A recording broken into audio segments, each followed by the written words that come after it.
Well, all right. So we're still detoxifying over this weekend of No Kings protests, which is funny considering Donald Trump won the popular vote. He won all 7 swing states. I guess what they're really protesting is an election of a president. And of course, the protest went on because we don't have a king in this country and haven't since 1776, I guess. It's kind of a strange get-together, but they claimed 7 million people turned out. That's an exaggeration. The organizers, of course, say that.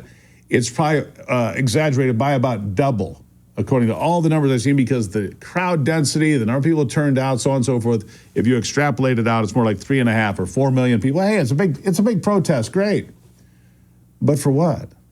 Eric Eggers is the Vice President of Research at the Government Accountability Institute and author of Fraud, How the Left Plans to Steal the Next Election. Eric, thank you for being here.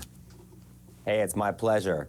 I hope you enjoyed the protest last weekend as well. You know, I had things to do. I think I combed my hair and, did some yard work. And let me give you one example of how I know the numbers were exaggerated. Big headline from the local NBC affiliate here in Lansing, Michigan. Thousands turn out for No Kings protest. Then it goes to the anchor desk where we got the tape. And the woman says, hundreds of people turned out. Then it goes to the reporter that was on the scene. Yeah, there were hundreds of people there. Thousands turn out. And it's actually, let's bring it back. It's hundreds. So maybe not even 1,000. And that's the way it's done. Look, it's not numbers. It's advertising, because the more people that will believe they had 7 million, the more people on MSNBC and CNN will trumpet it from the hillside and from the mountaintop, right? I mean, it's BS, a good part of it, isn't it?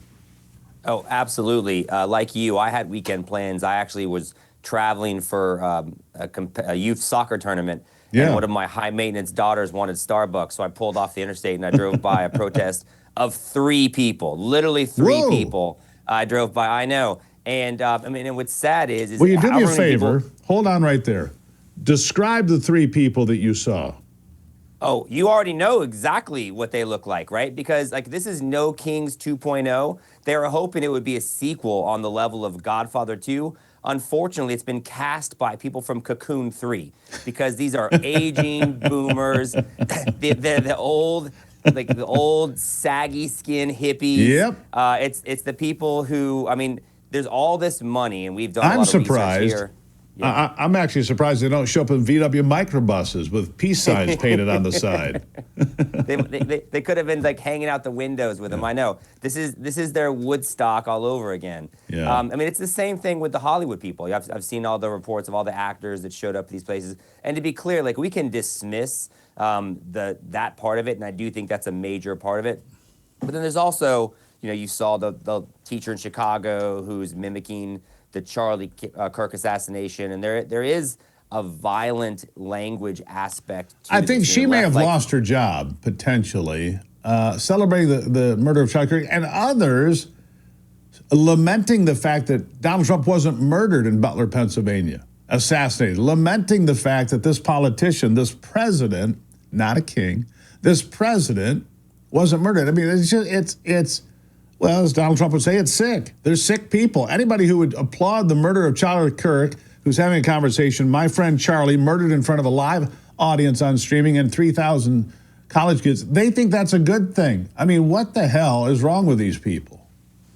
Remember when people quit the New York Times because they said language was violence? No. Now they use the language of violence. It's insane, but it just shows how far they've come in 5 years. Yeah.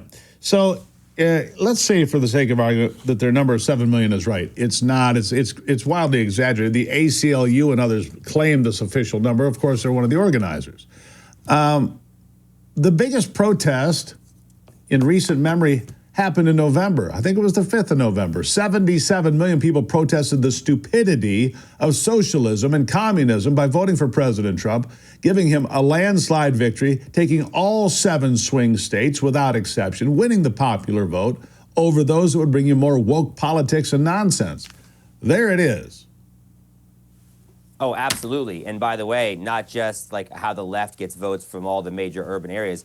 Over 3,000 counties all voted more for Donald Trump than they had the previous election cycle. So it literally was, I love that frame. It's a brilliant way to put it. It was a national movement, and it was a rejection of the way the left and the media and the cultural elites had lied to us and prevented us from being able to talk. You know, you mentioned that I wrote a book. That book actually came out in 2018, How the Left Plans to Steal the Next Election. And unfortunately, and they did. in 2020. Yeah, and they did. And there's no doubt that they did. But what I think, to your point, the 77 million people said, you're not going to steal it this time, right? You're not going to be able to rig it. You're not going to be able to suppress our vote. You're not going to deplatform us. We have the right to the ballot box, and that's exactly what they exercise. And it doesn't matter how many people show up to protest on a Saturday in October. There's nothing they can do to change that. Yeah, Eric, you might not have seen the top of the program today. If you didn't, you missed out, because what I talked about here, I keep seeing on social media, people say, well, these people were thrown out of the country. Did you vote for this? Yes, I did.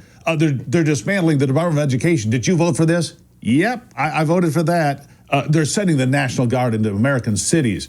Yep, I voted for that too, because I think that American cities, you can't make America great again if the cities aren't part of that plan. I firmly and completely believe that. We have to take it every step, every farm field, every cornfield, every soccer field, every football field, and everything in between.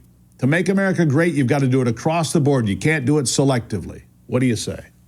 I totally agree. By the way, from my perspective, the soccer fields are okay. I mean, there's a couple unruly parents when a referee makes a bad call. Yeah. But the soccer fields, the cornfields, middle America is terrific. But it is the cities. I saw Gavin Newsom saying no one wants anybody to come into San Francisco. Unfortunately, that's exactly wrong. San Francisco is a hellscape. It's littered with drug addicts and fecal matter and crime. And so, I mean, that's why Washington, D.C. has seen dramatic decreases in crime. 14 homicides. Think about this. 14 homicides since the 11th of August. I look at it almost daily.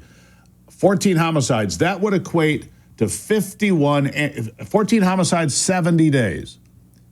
There has not been a period of 70 days in my lifetime or yours there were that few murders in the nation's capital. It is a remarkable transformation. The same thing is now happening in Memphis.